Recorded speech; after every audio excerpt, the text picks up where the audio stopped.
Let's begin this bulletin with our top focus this hour. There were fireworks aplenty on day 3 of the monsoon session in the parliament, with both Lok Sabha and also the Rajya Sabha witnessing sloganeering over Modi 3.0's first budget.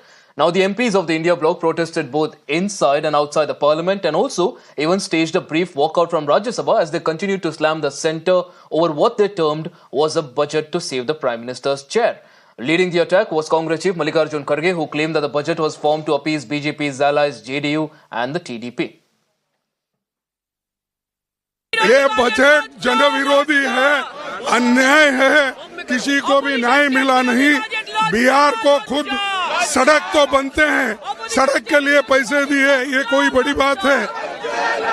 वो ही Andhra special package बोल रहे हैं, लेकिन special status Andhra को भी नहीं है। ये सब ये डिसेप्टिव बजट है और इसमें अन्याय है। Every MP from every different state other than Andhra and Bihar has something to be unhappy about. So we are all here raising our own slogans. In my case, the fact that Kerala has been ignored, Maharashtra, Telangana, every state, MPs are pointing out that their states have been neglected. And this kind of discrimination is not acceptable from a budget which is not about two states but about the whole country. हम सभी लोग जितने लोग हैं और खासकर समाजवादी लोग, किसानों को एमएसपी मिले, आय दोगुनी हो, उसका रास्ता निकले।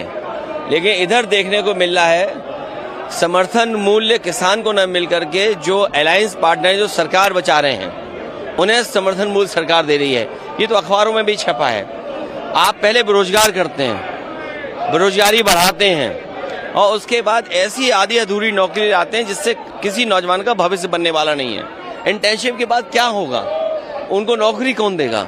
लेकिन लगता ये है कि दिल्ली अब लखनऊ की तरफ नहीं देख रही है, या लखनऊ वालों ने दिल्ली वालों को नाराज कर दिया। उसका परिणाम हमें बजट में दिखाई दे रहा है। इस बजट में एनडीए सरकार ने कोऑपरेटिव फेडरलिज्म, कंपेटिटिव फेडरलिज्म का पालन नहीं किया है। इस बजट में सरकार ने डिस्क्रिमिनेटरी फेडरलिज्म किया है। क्योंकि ये कोalition में है, इन केंद्र सरकार को बचा रही है ये दोनों पार्टियां, इसीलिए आंध्र प्रदेश और बिहार को सब कुछ दिया गया है, पैसा दिया गया है, इंफ्रास्ट्रक्चर दिया गया है, फाइनेंशियल पैकेज दिया गया है, और किसी भी राज्य को कुछ नहीं दिया गया है। बंगाल को नहीं कुछ मिला है, ना तो तमिलनाडु को मिला है, ना तो महाराष्ट्र को कुछ मिला है, ना तो केरला को कुछ मिला है। सब विरोध कर रहे हैं। So clearly you heard that the opposition, of course, slamming the government, stating that there is a very clear discrimination as far as the budget is concerned. But on the other hand, Finance Minister Nirmala Sitharaman countered the charge of favoritism by claiming that there's only a select number of states that can be mentioned in the union budget speech.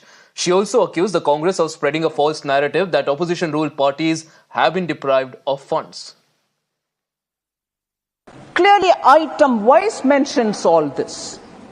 This is a deliberate attempt, and I'm saying this with responsibility. This is a deliberate attempt of the opposition parties led by the Congress party to give an impression to the people, oh, nothing has been given to our states, it's only been given to 2 states. I would challenge the Congress party for all the budget speeches that they've delivered, that in each of the budget speeches, have they named every state of this country? This is an outrageous allegation.